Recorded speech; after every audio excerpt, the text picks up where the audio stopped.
പണ്ട് നമ്മൾ ഈ ISIS സ്പീക്കറിനായിട്ടുള്ള അബ്ദുൾ റാഷിദ് അബ്ദുള്ളയെ പറ്റി സംസാരിച്ചിട്ടുണ്ടല്ലേ, അഫ്ഗാനിസ്ഥാനിൽ വെച്ചിട്ട് വെടിയേറ്റ് മരിച്ചില്ലേ. അപ്പോൾ അയാളൊക്കെ ഈ തീവ്രവാദി റിക്രൂട്ട്മെൻറ്റ് ISISലേക്കുള്ള റിക്രൂട്ട്മെൻറ്റും അതോടൊപ്പം പല ഗ്രൂപ്പുകളും പലരും മലയാളികൾ എക്സ്പോസ് ചെയ്യാറുണ്ട്. എന്തൊക്കെയാണ് സ്വന്തം വീട്ടിലുള്ളവരെ പറ്റി തന്നെ ഓരോന്നൊക്കെ ഇടുന്ന കൊച്ച് ആമ്പിള്ളാരുടെ സംഭവങ്ങൾ നമുക്ക് അതിൻ്റെ അകത്ത് കാണാൻ പറ്റും. 16, 17, 20 വയസ്സുള്ളവരൊക്കെ സ്വന്തം വീട്ടിലുള്ള സ്ത്രീകളുടെ തന്നെ ചിത്രങ്ങളൊക്കെ ഇട്ടിട്ട് കമൻറ്റ് അങ്ങനെയൊക്കെ പറയാണ്. ഇതെല്ലാത്തിൻ്റെയും ഒരു കേന്ദ്രം. എല്ലാവർക്കും നമസ്കാരം, ഞാൻ അശ്വിൻ. എലിയെ പേടിച്ച് ഇല്ലം ചുടുക നമ്മൾ കേട്ടിട്ടുണ്ടല്ലോ, ഒരു പഴഞ്ചൊല്ലാണ്. പക്ഷേ യഥാർത്ഥത്തിൽ അങ്ങനെ സംഭവിച്ചൊരു കാര്യമാണ്.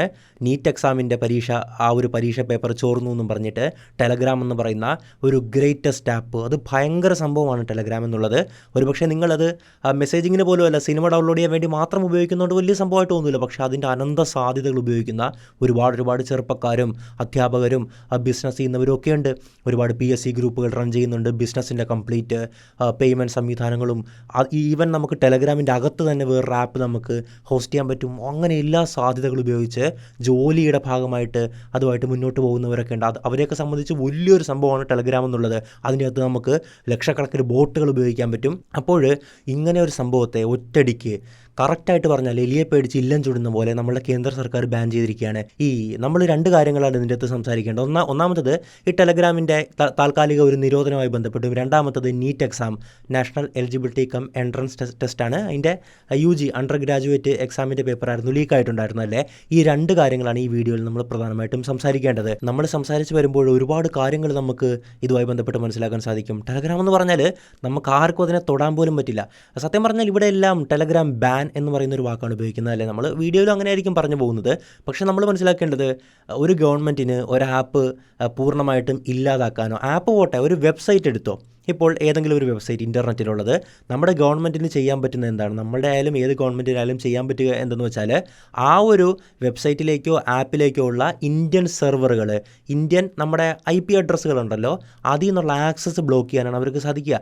അതുകൊണ്ട് തന്നെ ഇവിടെ നിരോധിച്ചിട്ടുള്ള വെബ്സൈറ്റിലേക്ക് പലരും VPN, ഒരു പ്രോക്സി ഉപയോഗിച്ച് കയറാറുണ്ട്. ടെലഗ്രാം അങ്ങനെ ഇപ്പോൾ VPN ഉപയോഗിച്ച് കയറുന്നുണ്ട്. ടെലഗ്രാമിൻ്റെ അകത്ത് തന്നെ ഇൻബിൽട്ട് ഒരു പ്രോക്സി സംവിധാനം ഓൾറെഡി ഉണ്ട്. പക്ഷേ നമ്മുടെ രാജ്യം താൽക്കാലികമായിട്ട് നിരോധിച്ചുകൊണ്ട് അങ്ങനെ ഒരിക്കലും ചെയ്യാതിരിക്കുക. അതിനെ ഒരിക്കലും പ്രോത്സാഹിപ്പിക്കുക അങ്ങനെ പറയത്തുമില്ല.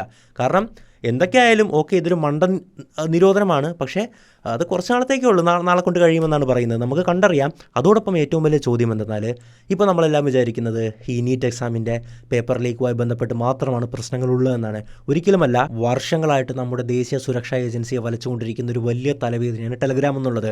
ഞാൻ പറഞ്ഞത്, ഇപ്പോൾ നീറ്റ് എക്സാമിൻ്റെ പേരിൽ താൽക്കാലിക ബാനെന്നും പറഞ്ഞാണ് ഇത് നിരോധിച്ചിരിക്കുന്നത്. മറിച്ച് നിങ്ങൾ രാജ്യസുരക്ഷയെന്നും പറഞ്ഞ് നിരോധിച്ചാൽ അതിൻ്റെ ഫാക്ടേഴ്സ് എനിക്കറിയാം. ടെലഗ്രാമിലൂടെ എന്താണ് നടക്കുന്നത് എന്നൊക്കെ നമ്മൾ കറക്റ്റായിട്ട് നോക്കിയിട്ടുള്ളതാണ്. പല സംഭവങ്ങളും നമ്മൾ വിസിറ്റ് ചെയ്തിട്ടുള്ളതാണ്. അതുകൊണ്ട് അറിയാം എന്താണ് നടക്കുന്നതെന്ന്. അപ്പോഴെന്താണ് പെട്ടെന്ന് പിടിക്കാൻ പറ്റാത്തത് എന്നുള്ളതല്ലേ നമ്മൾ ചിന്തിക്കുന്നത് ഇതിൻ്റെ പിന്നിലുള്ളവരെ. അത് തന്നെയാണ് ടെലഗ്രാമിൻ്റെ ഏറ്റവും വലിയ പ്രത്യേകത. ടെലഗ്രാം മുന്നോട്ട് വയ്ക്കുന്ന ഏറ്റവും പ്രധാനപ്പെട്ട ആശയം എന്തെന്നാൽ സ്വകാര്യതയും സംസാര സ്വാതന്ത്ര്യവുമാണ്. പണ്ട് 2024 നമ്മളൊരു വീഡിയോ ചെയ്തിട്ടുണ്ടായിരുന്നു. അപ്പോൾ ഒരു കാര്യം പറയുവാണെങ്കിൽ, ഇങ്ങനെ വരുന്ന അപ്ഡേറ്റുകളെ പറ്റി പലതും നമ്മൾ ചെയ്തിട്ടുണ്ട് കേട്ടോ. അതായത് ടെലഗ്രാമിൻ്റെ ഫൗണ്ടറായിട്ടുള്ള പവൽ ഡുറോ ഉണ്ടല്ലോ, പവൽ ഡുറോവിനെ ഫ്രാൻസിൽ വെച്ച് അവിടുത്തെ സുരക്ഷാ ഏജൻസി അറസ്റ്റ് ചെയ്യുകയാണ്. എന്തെന്ന് പറഞ്ഞാൽ ടെലഗ്രാമിലൂടെ നടക്കുന്ന ക്രൈംസിനെ സംബന്ധിച്ച് തന്നെയായിരുന്നു അറസ്റ്റ് ചെയ്തിട്ടുണ്ടായിരുന്നത്. ടെലഗ്രാം കൃത്യമായിട്ട് അവരുടെ ഡീറ്റെയിൽസ് ഒന്നും ഈ ഏജൻസികൾക്ക് കൈമാറുന്നില്ല എന്നും കാണിച്ചുകൊണ്ട് അവിടെ വെച്ച് അറസ്റ്റ് ചെയ്യുകയാണ്. പിന്നെ കോടിക്കണക്കിന്, ഏതാണ്ട് 50 കോടി ഇന്ത്യൻ റുപ്യോളം അത്രയും ജാമ്യത്തിന് വേണ്ടി പൈസ കൊടുക്കേണ്ടി വന്നു. ഇനി ലോ എൻഫോഴ്സ്മെൻറ്റ് യൂണിറ്റുകൾ എന്തെങ്കിലും ആവശ്യപ്പെട്ട് കഴിഞ്ഞാൽ ഞങ്ങൾ ഡീറ്റെയിൽസ് തരുമെന്നുള്ളൊരു ഉറപ്പും കൊടുത്തു. പക്ഷേ അത് കാര്യമായിട്ട് നടക്കുന്നൊന്നുമില്ല. പക്ഷേ അതിനുശേഷം ഞാൻ കണ്ട കാര്യം എന്തെന്ന് പറഞ്ഞാൽ, ഒരുപാട് സിനിമാ ഗ്രൂപ്പുകളൊക്കെ ഉണ്ടായിരുന്നു. തീർച്ചയായിട്ടും നമ്മളൊക്കെ അതിൻ്റെ അകത്തുണ്ടായിരുന്നു. നമ്മൾ ആദ്യം ഒരു കാര്യം മനസ്സിലാക്കേണ്ടത്, ടെലഗ്രാമിലൂടെ സിനിമ ഡൗൺലോഡ് ചെയ്യുന്നതൊക്കെ ശരിക്കും പറഞ്ഞാൽ ഇല്ലീഗലാണ്. നമുക്ക് കാണണമെങ്കിൽ തിയേറ്ററിൽ പോയി കാണാം, അല്ലെങ്കിൽ OTT പ്ലാറ്റ്ഫോമിൽ നിന്ന് ഡയറക്റ്റ് കാണാം, അല്ലെങ്കിൽ TV-യിൽ വരുമ്പോൾ കാണാം. ഈ ഓപ്ഷൻസാണ് നമുക്ക് മുമ്പിലുള്ളത്. പക്ഷേ അത് വളരെ നോർമലൈസ് ചെയ്യപ്പെട്ട ഒരു സാധനമായി പോയി. ഉള്ളത് പറഞ്ഞു കഴിഞ്ഞാൽ ഞാനും ചെയ്തിട്ടുണ്ടില്ല എന്നൊന്നും ഞാൻ പറയുന്നില്ല.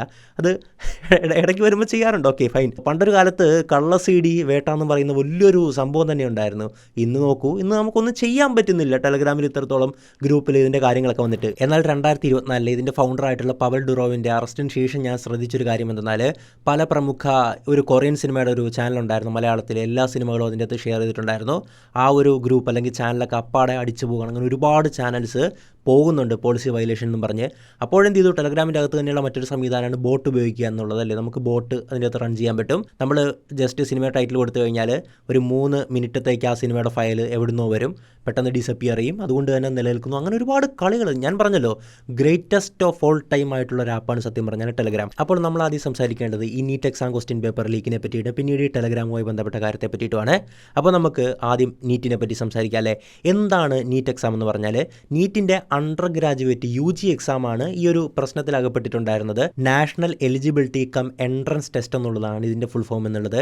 നാഷണൽ ടെസ്റ്റിംഗ് അതോറിറ്റി എന്ന് പറയുന്ന ഒരു ഗവൺമെൻറ്റിൻ്റെ വിദ്യാഭ്യാസ മന്ത്രാലയത്തിന് കീഴിലുള്ള ഒരു അതോറിറ്റിയാണ് ഈ എക്സാം കണ്ടക്ട് ചെയ്യുന്നത്.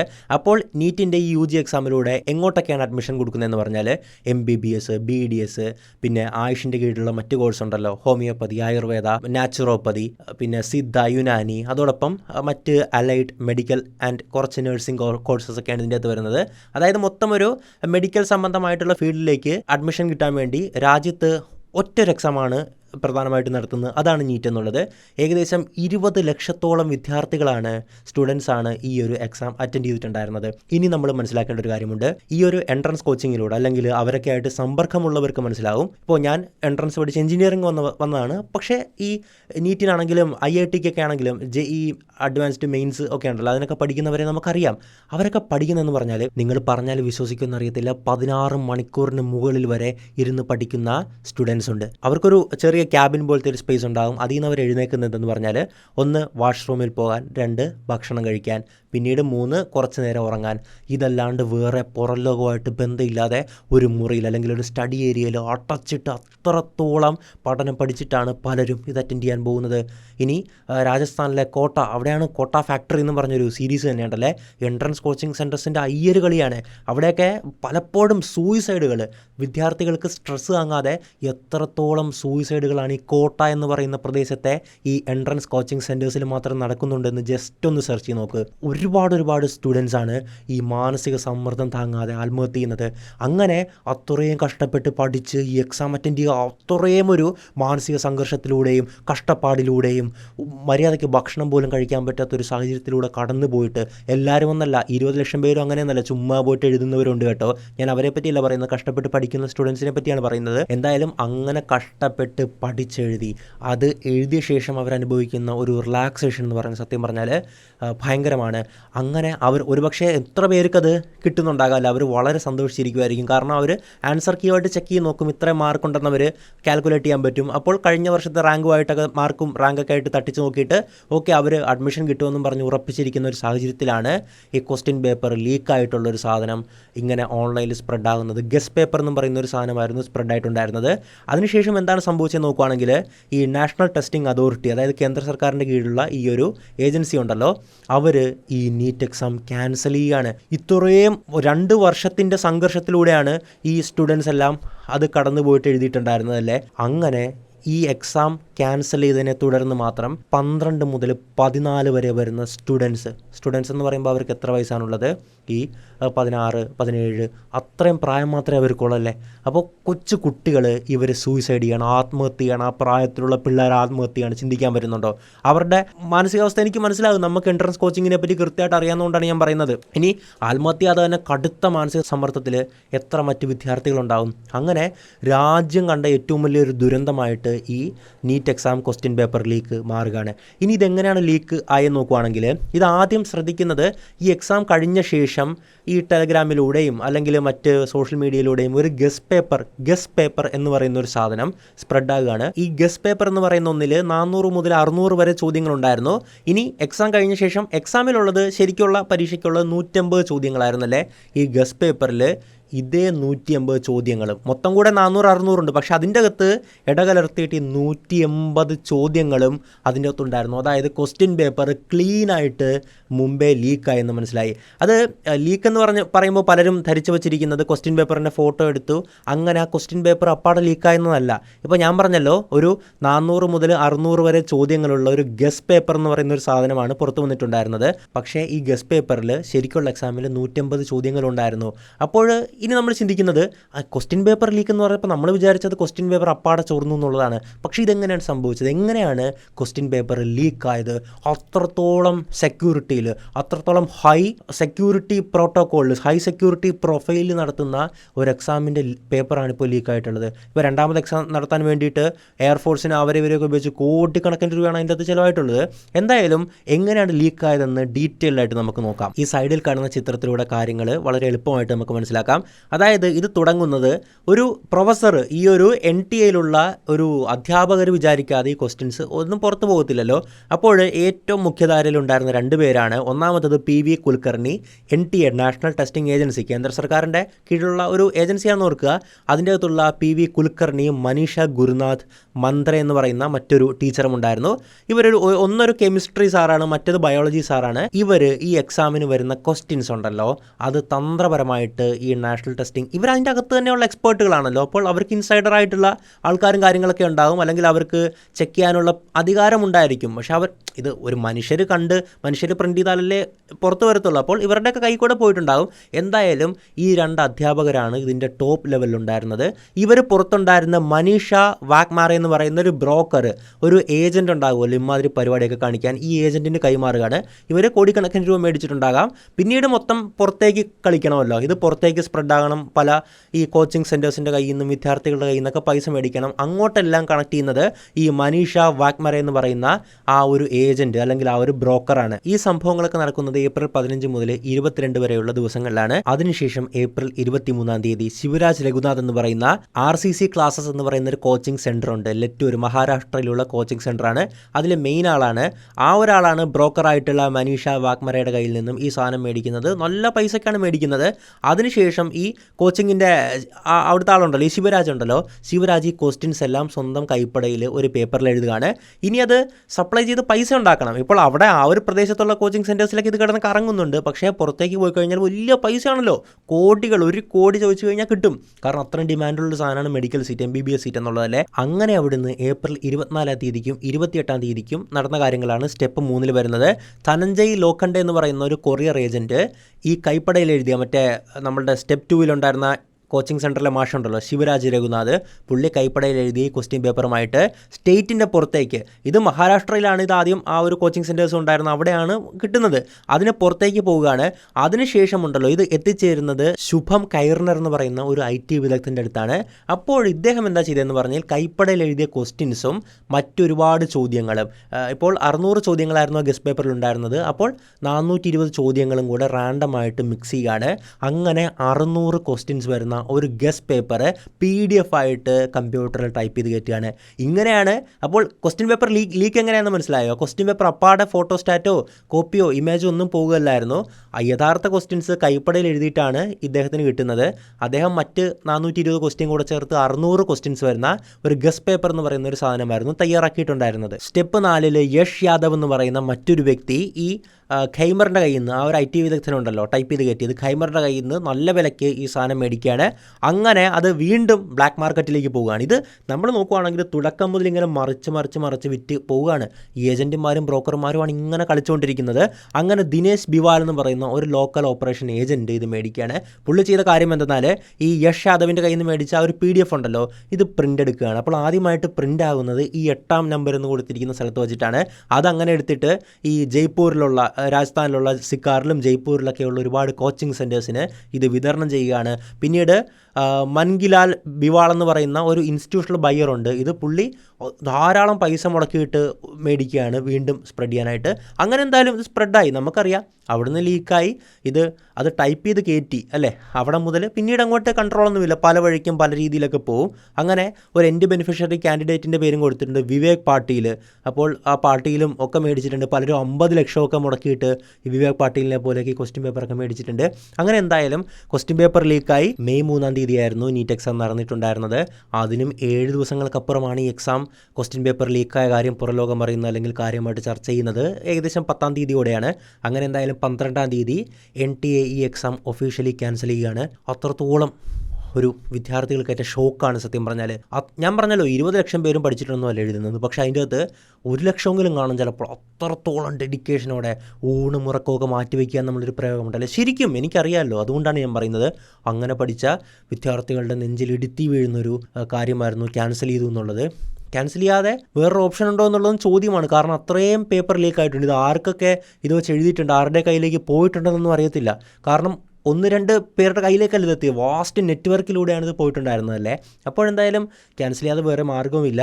അങ്ങനെ 15-ാം തീയതി പുതിയ എക്സാമിൻ്റെ ഡേറ്റ് അനൗൺസ് ചെയ്യുകയാണ്. അത് മെയ് 21-ാം തീയതി, അതായത് ഇന്നായിരുന്നു ആ ഒരു എക്സാമിൻ്റെ ഡേറ്റ് അനൗൺസ് ചെയ്തിട്ടുണ്ടായിരുന്നത്. എന്തായാലും ഇതിൻ്റെ പ്രധാന കാരണക്കാരനായിട്ട് നമ്മുടെ കേന്ദ്ര സർക്കാർ കണ്ടെത്തിയിട്ടുണ്ടായിരുന്നത് ടെലഗ്രാമിനെയായിരുന്നു. അതെന്താ, ടെലഗ്രാമിലൂടെയാണ് സ്പ്രെഡായെന്നും പറഞ്ഞിട്ട്. നമ്മൾ നോക്കുവാണെങ്കിൽ ആ പേര് പറഞ്ഞുകൊണ്ട് മാത്രം പറയുന്നതുകൊണ്ടാണ് ഞാൻ ഇതിനെ എലിയെ പേടിച്ച് ഇല്ലം ചുടുകയാണെന്ന് പറയുന്നത്. മറിച്ച് മറ്റൊരവസരത്തിൽ രാജ്യസുരക്ഷയുമായി ബന്ധപ്പെട്ടൊരു കാര്യത്തിനായിരുന്നെങ്കിൽ ഞാൻ പൂർണ്ണമായിട്ട് സപ്പോർട്ട് ചെയ്തേനെ. കാരണം അതിലൂടെ നടക്കാത്ത തരം വൃത്തികേട്, കൊള്ളരുതായ്മകൾ ഇന്നില്ല. നമ്മൾ പണ്ട് ഡാർക്ക് വെബ് എന്നൊക്കെ പറഞ്ഞ് ഒരുപാട് പേര് പറയുമായിരുന്നു, ഡാർക്ക് വെബിൽ അതുകൊണ്ട് ഇതുണ്ട്. അതെല്ലാം ടെലഗ്രാമിലുണ്ട്. പണ്ട് നമ്മൾ ഈ ISIS സ്പീക്കറിനായിട്ടുള്ള അബ്ദുൾ റാഷിദ് അബ്ദുള്ളയെ പറ്റി സംസാരിച്ചിട്ടുണ്ടല്ലേ. ഇവിടുന്ന് ഒരു പെണ്ണ്, മറ്റേ മെറിനോ അങ്ങനെ എന്തോ പെണ്ണ് ആയിഷയാക്കി കൊണ്ടുപോയിട്ട് അഫ്ഗാനിസ്ഥാനിൽ വെച്ചിട്ട് വെടിയേറ്റ് മരിച്ചില്ലേ. അപ്പോൾ അയാളൊക്കെ ഈ തീവ്രവാദി റിക്രൂട്ട്മെൻറ്റ്, ISISലേക്കുള്ള റിക്രൂട്ട്മെൻറ്റും കാര്യങ്ങളും പ്രചാരണമൊക്കെ നടത്തിക്കൊണ്ടിരുന്നത് ടെലഗ്രാമിലൂടെയാണ്. അപ്പോൾ പുള്ളിയുടെ ഒരു ഓഡിയോ പുറത്തു വന്നിട്ടുണ്ടായിരുന്നു. മറ്റ് മതസ്ഥരുടെ പരിപാടിയിലേക്ക് വണ്ടി ഇടിച്ച് കയറ്റുകയോ പോയിസൺ കലക്കി കൊടുക്കുകയോ ചെയ്യുക എന്നൊക്കെ പറഞ്ഞൊരു സാധനം ന്യൂസ് ചാനൽസൊക്കെ പുറത്തു വിട്ടിട്ടുണ്ടായിരുന്നല്ലേ. അതൊക്കെ ടെലഗ്രാമിലൂടെയായിരുന്നു വന്നിട്ടുണ്ടായിരുന്നത്. അതോടൊപ്പം തന്നെ ടെലഗ്രാമിൽ നിങ്ങൾ ഓൺലൈനായിട്ട് നടത്താൻ പറ്റുന്നൊരു ക്രൈം പറ, അത് ടെലഗ്രാമിലുണ്ടാകും. സ്കാം, എന്തോരം പൈസ തട്ടിപ്പ് നടക്കുന്നത്. അതോടൊപ്പം ഈ കുട്ടികളുടെ അശ്ലീല ചിത്രങ്ങളുണ്ടല്ലോ, ഭയങ്കര ഇതായിട്ടുള്ളത്, ചെറിയ സാധനമൊന്നുമല്ല, അതിൻ്റെയൊക്കെ സെല്ലിങ്.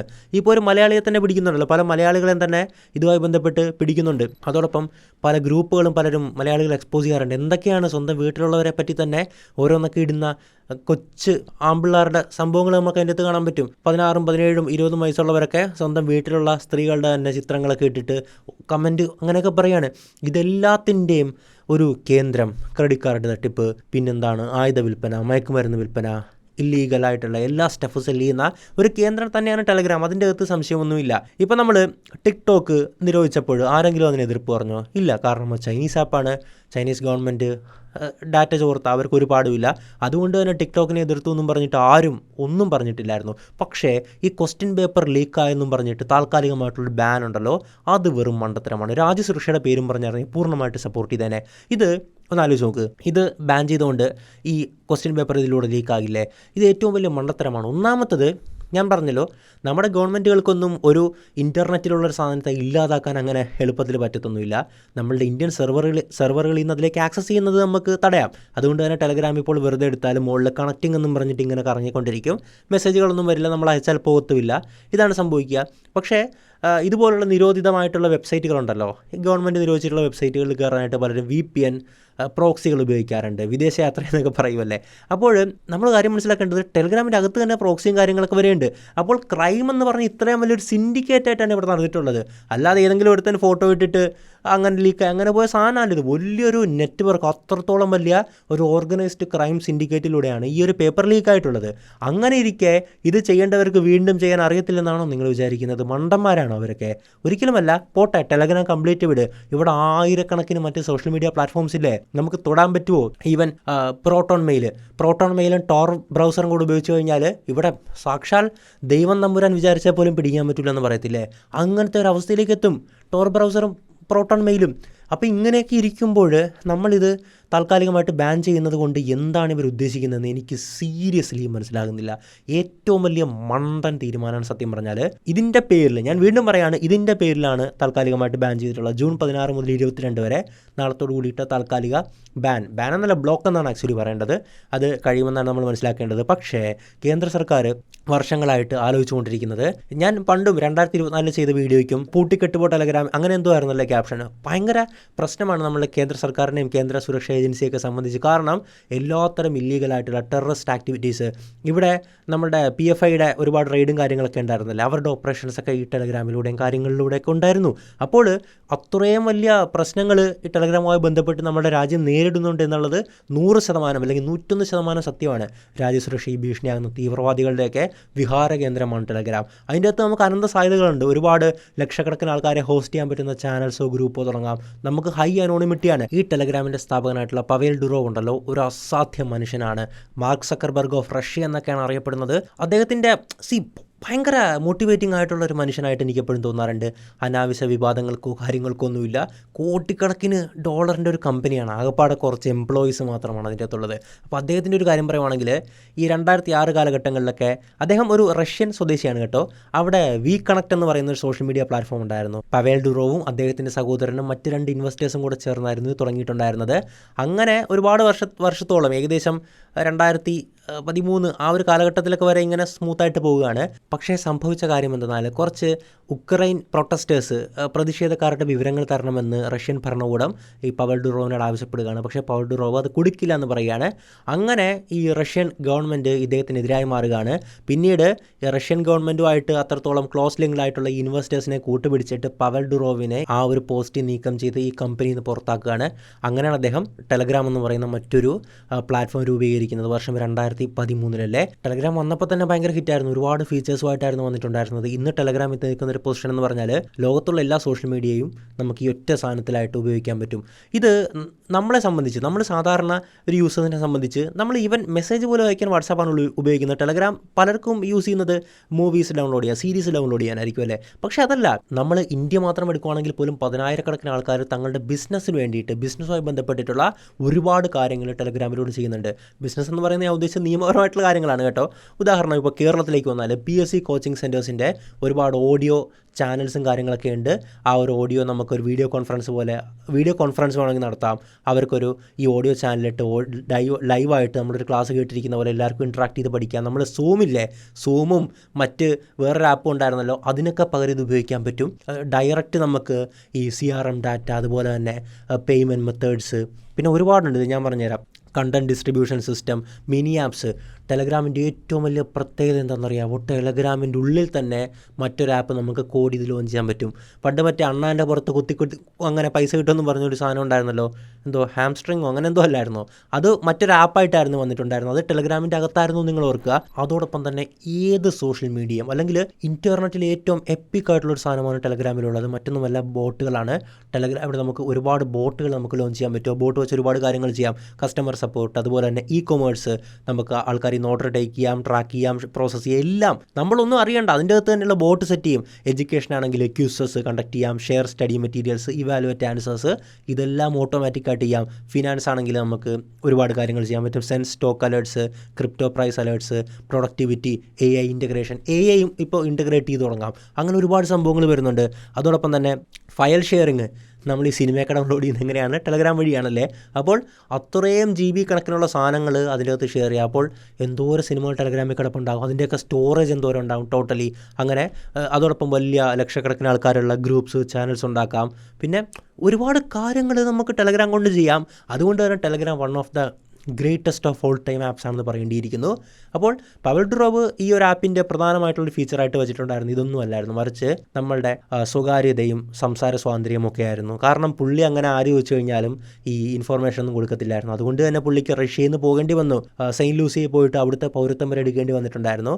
എന്തായാലും അദ്ദേഹം ടെലഗ്രാമൊക്കെ സ്റ്റാർട്ട് ചെയ്തു. അങ്ങനെ എന്തായാലും ടെലഗ്രാമിൽ കൂണ് പോലെ ഇല്ലീഗൽ ഗ്രൂപ്പുകളും ചാനലുകളും ഇങ്ങനെ മുളച്ച് പൊന്താൻ തുടങ്ങുകയാണ്. അത് ആർക്കും കൺട്രോൾ ചെയ്യാൻ പറ്റാത്ത അവസ്ഥയിലേക്ക് കാര്യങ്ങൾ പോവുകയാണ്. ഒരുപാട് രാജ്യങ്ങൾക്ക് ഇത് വലിയ തലവേദനയായി മാറുകയാണ്, ഇന്ത്യക്കടക്കം തീർച്ചയായിട്ടും കേട്ടോ. അപ്പോൾ അങ്ങനെയാണ് 2024 ഫ്രാൻസിൽ വെച്ച് പവേൽ ഡുറോവിനെ അറസ്റ്റ് ചെയ്തിട്ടുണ്ടായിരുന്നത്. പിന്നീട് ഏകദേശം 50 കോടിയോളം ഇന്ത്യൻ റുപ്പി ജാമ്യം കിട്ടാൻ വേണ്ടി മാത്രം കൊടുക്കേണ്ടി വരുന്നു. ഒരുപാട് കാര്യങ്ങൾ എഗ്രി ചെയ്യേണ്ടി വന്നു ടെലഗ്രാം.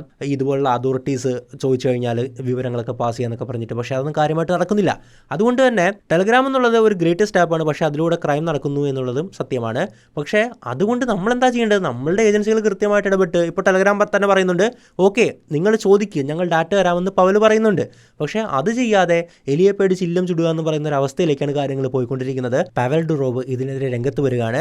പുള്ളി യാതൊരുവിധ കോൺട്രവേഴ്സിയോ മറ്റുള്ളവരെ പറ്റി അങ്ങനെ പറഞ്ഞ് വിവാദം ഉണ്ടാക്കുന്ന അങ്ങനത്തെ മനുഷ്യനൊന്നുമല്ല. പബ്ലിക് സ്പേസിൽ പോലും പുള്ളി വരാറില്ല. പുള്ളി വളരെ സൈലൻ്റ് ആയിട്ട് പുള്ളിയുടെ ജീവിതം ജീവിച്ചു പോകുന്ന ഒരാളാണ്.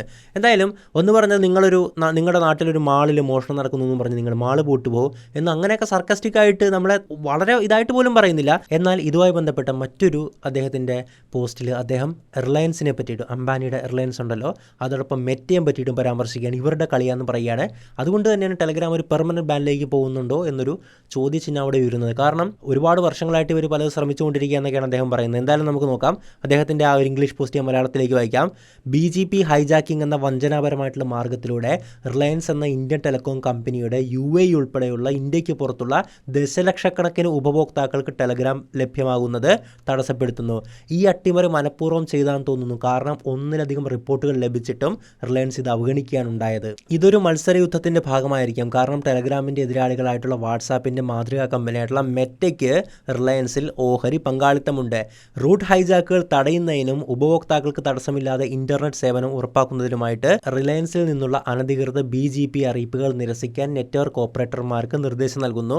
ആഗോള ഇന്റർനെറ്റ് റൂട്ടിങ്ങിനെ ഇത്തരത്തിൽ ദുരുപയോഗം ചെയ്യുന്നത് സംശയാസ്പദമാണ്. ഇന്ത്യയിലെ ടെലഗ്രാം നിരോധിക്കുന്നതിനായിട്ട് അടുത്തിടെ നടന്ന സമ്മർദ്ദ തന്ത്രങ്ങൾക്ക് പിന്നെ റിലയൻസും വാട്സാപ്പുമാണെന്നറിഞ്ഞാലും ഞാൻ അത്ഭുതപ്പെടില്ല. പിന്നീട് ഈ പോസ്റ്റ് എഡിറ്റ് ചെയ്ത് ഒരു അപ്ഡേറ്റും കൊടുത്തിട്ടുണ്ട്.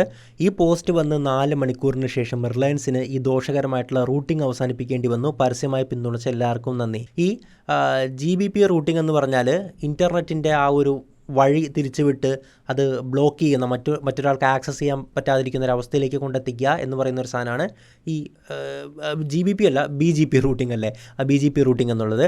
അപ്പോൾ അങ്ങനെ എയർലൈൻസും മെറ്റയും കൂടെ അമ്മാതിരി കളി കളിച്ചു എന്നൊക്കെയാണ് പറയുന്നത്. പക്ഷേ അതൊന്നും അറിയത്തില്ല, എയർലൈൻസ് പ്രോപ്പർലി റെസ്പോണ്ട് ചെയ്തിട്ടൊന്നുമില്ല. അത് ഇദ്ദേഹത്തിൻ്റെ ആരോപണമാണ്. എനിവേ ഇദ്ദേഹത്തിൻ്റെ പോസ്റ്റുകളൊക്കെ എത്ര മാന്യമാണ്, വിവാദങ്ങളില്ല, അധികം പ്രശ്നങ്ങളോ കാര്യങ്ങളോ ഒന്നുമില്ല. അങ്ങനെ എന്തായാലും ടെലഗ്രാമിൻ്റെ ഇന്ത്യയിലെ ടീം ഡൽഹി ഹൈക്കോടതിയിൽ ഒരു ഹർജി ഫയൽ ചെയ്യുകയാണ്. പക്ഷേ ഈ ഹർജി തള്ളിപ്പോവുകയാണ്. കേന്ദ്ര സർക്കാരിൻ്റെ വാദം അവർ അംഗീകരിക്കുകയാണ്. കേന്ദ്ര സർക്കാർ കോടതിയിൽ പറഞ്ഞിട്ടുണ്ടായിരുന്നത് ഞാൻ പറഞ്ഞ പോലെ ഈ നീറ്റിൻ്റെ കാര്യങ്ങളല്ലായിരുന്നു, മറിച്ച് ഇതിലൂടെ നടക്കുന്ന ടെററിസം ആക്ടിവിറ്റീസ്, കുട്ടികളുടെ ചിത്രങ്ങൾ, അങ്ങനത്തെ സാധനങ്ങളും, അങ്ങനെ ഇല്ലീഗൽ ക്രൈം സ്റ്റഫിനെ പറ്റിയിട്ടായിരുന്നു പറഞ്ഞിട്ടുണ്ടായിരുന്നത്. അങ്ങനെ കോടതിയിൽ കൃത്യമായിട്ട് പ്രൂഫ് കൊടുത്ത് തെളിയിക്കുകയും വേണം ടെലഗ്രാമിലൂടെ ഇല്ലീഗലായിട്ടുള്ള കാര്യങ്ങൾ നടക്കുന്നുണ്ടെന്ന്. അതിന് വലിയ പാടൊന്നുമില്ല. ടെലഗ്രാമിൻ്റെ ആഴങ്ങളിലേക്ക് ഇറങ്ങിച്ചെന്ന ഏതൊരു മലയാളികൾക്കും അറിയാവുന്ന കാര്യമേ ഉള്ളൂ. അത്രത്തോളം കണ്ണഞ്ചിപ്പിക്കുന്ന തരത്തിൽ നമ്മുടെയൊക്കെ ഹൃദയം തകർക്കുന്ന രീതിയിലുള്ള കാര്യങ്ങളൊക്കെ, കാഴ്ചകളൊക്കെ അതിനകത്ത് കാണേണ്ടി വരും. അങ്ങനെ നോക്കി പോയിട്ടുണ്ട്, ഇതിനെപ്പറ്റി പഠിക്കാൻ നമ്മൾ നോക്കി അങ്ങനെയൊക്കെ എത്തിയിട്ടുണ്ട്, കണ്ടിട്ടുമുണ്ട്. അതുകൊണ്ടാണ് പറയുന്നത് അത് നടക്കുന്നുണ്ട്. അത് പറഞ്ഞ് ആണ് കോടതിയിൽ ഇവർ ആ ഒരു ബാൻ ഓർഡർ നിലനിർത്തിയിട്ടുണ്ടായിരുന്നത്. എന്തായാലും നാളത്തോടു കൂടി നമുക്കറിയാം ഇത് താൽക്കാലികമായിട്ടുള്ള ബാനേ ഉള്ളൂ അതോ പെർമനൻ്റ് ആയിട്ടുള്ളൊരു ബാനിലേക്ക് പോവുക എന്നൊക്കെ ഉള്ളത്. ഇവിടെ നമ്മൾ മനസ്സിലാക്കേണ്ടത്, ഒരു ടെലഗ്രാം പോയാൽ മറ്റ് അതുപോലത്തെ സമാനമായിട്ടുള്ള 100 ആപ്പുകൾ വരും. ഇൻ്റർനെറ്റ് എന്ന് പറയുന്നത് നമുക്ക് പ്രത്യേകിച്ചും ചെയ്യാനൊക്കെ അതൊരു സാഹചര്യം പലപ്പോഴും ഉണ്ടാകാറുണ്ട്. ഇപ്പോൾ പലപ്പോഴും നമ്മളുടെ അതോറിറ്റീസിനെ, ഇവിടെ കേരള സൈബർ സെല്ലിനാണെങ്കിലോ അല്ലെങ്കിൽ നമ്മുടെ രാജ്യത്തുള്ള ഏജൻസികളാണെങ്കിലൊക്കെ കുറ്റം പറയാറുണ്ട്. എന്തുകൊണ്ടാണ് അവരെ പിടിക്കാൻ പറ്റാത്ത, അങ്ങനെയാണ് ഇങ്ങനെയാണ്, കോടിക്കണക്കിന് രൂപ തട്ടിക്കുന്ന ആൾക്കാരൊക്കെ വിലസി നടക്കുന്നു. ഇൻ്റർനെറ്റിൽ എല്ലാത്തിനും ഒരു പരിധിയുണ്ട്. ഇപ്പോൾ ഞാനൊരു എൻ്റെ ഫേക്ക് അക്കൗണ്ടിൽ നിന്ന് എൻ്റെ അതേ നെറ്റ് ഉപയോഗിച്ച് നിങ്ങളെപ്പറ്റിയൊരു മോശം പോസ്റ്റ് ഇടുകയാണ്. അത് സൈബർ സെല്ല് വിചാരിച്ചാൽ പിടിക്കാമെന്നുള്ളൂ. കാരണം എൻ്റെ IP എൻ്റെ ഫോൺ നമ്പറുമായിട്ട് ലിങ്ക്ഡാണ്, ഫോൺ നമ്പർ എൻ്റെ ആധാറുമായിട്ട് ലിങ്ക്ഡാണ്, അങ്ങനെ പിടിക്കാം. പക്ഷേ മറിച്ച് ഞാനൊരു ടോർ ബ്രൗസറിലൂടെ ഒരു കംപ്ലീറ്റ് ഒരു ഫേക്ക് അക്കൗണ്ട് ഒരിടത്തും തൊടാതെ ഉണ്ടാക്കിയിട്ട് ആണ് പോസ്റ്റ് ഇടുന്നതെങ്കിൽ അത് വിഷമിക്കും. അതാണ് പറഞ്ഞത്, ഇൻ്റർനെറ്റിൽ നമുക്ക് ഹൈഡായിട്ടിരിക്കാൻ, നമ്മൾ പിടിക്കപ്പെടാതിരിക്കാൻ അനന്തമായിട്ടുള്ള സാധ്യതകളുണ്ട്. 99.9% അത്രയും പ്രൊട്ടക്ഷൻ നമുക്ക് കിട്ടുന്ന രീതിയിൽ ഉപയോഗിക്കാൻ പറ്റും ഇൻ്റർനെറ്റ്. അനോണിമിറ്റി, നിങ്ങൾക്ക് സ്വകാര്യത കിട്ടും, ആർക്കും നിങ്ങളെ ട്രാക്ക് ചെയ്യാൻ പറ്റാത്ത അവസ്ഥയിലൊക്കെ ഉപയോഗിക്കാം. അങ്ങനെ ഇരിക്കെ നമുക്ക് അതോറിറ്റീസിനെ കുറ്റം പറയുന്നതിലും പല അവസരത്തിലും കാര്യമില്ല. പക്ഷേ ഞാൻ പറയുന്നത്, ഈ ആരെങ്കിലും പരസ്യമായിട്ട് നമ്മളെ ഓൺലൈനിലൂടെ പറഞ്ഞു കേസ് കൊടുത്തിട്ട് പോലീസ് അന്വേഷിച്ച് പിടിച്ചില്ല, അങ്ങനത്തെ സംഭവങ്ങളല്ല. അന്വേഷിച്ചിട്ടും കിട്ടാത്തതായിട്ടുള്ള ഒരുപാട് കാര്യങ്ങൾ ഇതിലൂടെ നടക്കുന്നുണ്ട്. അപ്പോൾ നമുക്ക് എന്താ ചെയ്യാൻ പറ്റുക? നമുക്ക് ചെയ്യാൻ പറ്റുന്ന കാര്യങ്ങൾ കൂടുതൽ ശക്തിപ്പെടുത്തുക. ഇവിടെ ടെററിസം, തീവ്രവാദം ഒരു പ്രശ്നം തന്നെയാണ്. അതുകൊണ്ട് നല്ല പണി കൊടുക്കുക. അത് കൊടുക്കുന്നുണ്ട്. പിടിച്ചു കഴിഞ്ഞാൽ തല വെട്ടുന്ന പരിപാടി കൊണ്ടുവരിക. അപ്പോൾ കുറേ അടങ്ങിക്കോളൂ. അല്ലാതെ ഇതുപോലെ ജയിലിൽ കൊണ്ടുപോയിട്ടിട്ടൊന്നും കാര്യമൊന്നുമില്ല. വിറയ്ക്കണം. അങ്ങനെ ഒരുപാട് മാറ്റമുണ്ട് കേട്ടോ ടെററിസം ആക്ടിവിറ്റിയുമായി ബന്ധപ്പെട്ട്. നമ്മൾ പണ്ടൊരു 20 കൊല്ലം മുമ്പ് എടുത്ത് നോക്കുവാണെങ്കിൽ അമ്മാതിരി ചെയിൻ പോലെയായിരുന്നു പലയിടത്തും ഈ ബോംബ് പൊട്ടുന്ന സംഭവങ്ങളും കാര്യങ്ങളും നടന്നിട്ടുണ്ടായിരുന്നത്. എന്നാൽ അതൊക്കെ ഇന്ന് വ്യാപകമായിട്ട് കുറഞ്ഞു. എല്ലാവരും പേടിയുണ്ട്. അങ്ങനത്തെ പേടിയാണ് വേണ്ടത് സത്യം പറഞ്ഞാൽ. നിയമത്തെ പേടി വേണോ അല്ലേ? അപ്പോൾ ഇതൊക്കെയാണ് ടെലഗ്രാമുമായി ബന്ധപ്പെട്ട, അതോടൊപ്പം ഈ നീറ്റ് എക്സാമുമായി ബന്ധപ്പെട്ട കാര്യത്തെ പറ്റി പറയുവാണെങ്കിൽ ഈ ടെലഗ്രാം ബാനൊന്നും അല്ല എന്നെ സത്യം പറഞ്ഞാൽ ബാധിക്കുന്നത്. കുട്ടികളുടെ കാര്യമാണ്. 14 കുട്ടികൾ ആത്മഹത്യ ചെയ്തു. ബാക്കിയുള്ള കുട്ടികൾ എത്രത്തോളം കടുത്ത മാനസിക സമ്മർദ്ദത്തിലൂടെ പോകുന്നുണ്ടായിരിക്കും. ആത്മഹത്യയുടെ വക്കിൽ ഇങ്ങനെ നിൽക്കുമായിരിക്കും. ചിന്തിക്കാൻ പറ്റുന്നുണ്ടോ? വീണ്ടും പഠിച്ച് വീണ്ടും പരീക്ഷ എഴുതുക എന്ന് പറയുന്നത്, വീണ്ടും ഒരു എക്സാം അതേ എക്സാം അറ്റൻഡ് ചെയ്യുക എന്ന് പറയുന്നത് എന്ത് വലിയ ടാസ്ക് ആയിരിക്കും. കിട്ടുമെന്ന് ഉറപ്പിച്ച പഠിച്ചെഴുതിയ കുട്ടി ഉണ്ടാവും. ക്വസ്റ്റ്യൻ പേപ്പർ വീട്ടിൽ വന്നിട്ട് ശരിക്കുള്ള ആൻസർ കീവായിട്ട് ചെക്ക് ചെയ്ത് നോക്കുന്നു. ഇത്ര മാർക്കുണ്ട്, ഇത്ര റാങ്ക് വരും, എനിക്ക് ഇന്ന കോളേജ് അഡ്മിഷൻ കിട്ടുമെന്ന് പറഞ്ഞ് സന്തോഷിച്ചിരിക്കുന്ന ഒരു പാവപ്പെട്ട വീട്ടിലെ ഒരു കർഷകൻ്റെ മകളുണ്ടാവും. ആ മകൾ വീണ്ടും രണ്ടാമത് പോയി എഴുതിയിട്ട് ആ കുട്ടിക്ക് അത് കറക്റ്റായിട്ട് ടെൻഷൻ കൊണ്ടോ അല്ലെങ്കിൽ എന്തുകൊണ്ടോ അറ്റൻഡ് ചെയ്യാൻ പറ്റാതെ പോയിട്ട് ആ കുട്ടിക്ക് അഡ്മിഷൻ കിട്ടാത്തൊരവസ്ഥ ആലോചിച്ച് നോക്കൂ. ഇനി റിസൾട്ട് വരുമ്പോൾ കാണാം കുട്ടികളുടെ അവസ്ഥ എന്തായി തീരുമെന്ന്. അപ്പോൾ ഇത്രയൊക്കെയാണ് ഈ വിഷയത്തെ പറ്റി പറയാനുള്ളത്. എന്താണ് നിങ്ങളുടെ അഭിപ്രായം? തീർച്ചയായിട്ടും കമൻറ്റ് ചെയ്യുക. മറ്റൊരു വീഡിയോയിൽ മറ്റൊരു വിഷയമായിട്ട് നമുക്ക് വീണ്ടും കാണാം. ഇസ്മി അശ്വിൻ മടപ്പള്ളി സൈനിങ് ഔട്ട്.